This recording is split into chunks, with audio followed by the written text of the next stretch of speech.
পাকা আমের গন্ধটা সেই লাগছে। এবছর এখনও পাকা আম খাইনি একদিনও।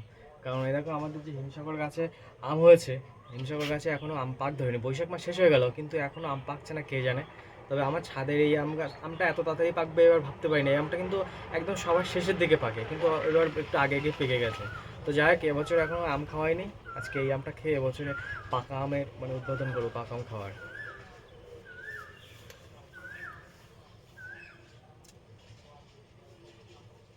সেই মিষ্টি, আর একটা অন্যরকম গন্ধ আছে এই আমটা। এই আমটা কী আম আমি জানি না।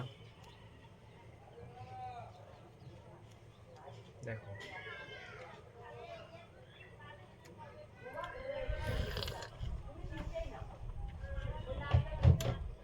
একদম গুড়ের মতো মিষ্টি লাগছে। কিন্তু আমগুলো বড্ড ছোট ছোট, একটু বড় হলে ভালো হতো। আসলে গাছ ছোট, আমার কত বড় হবে।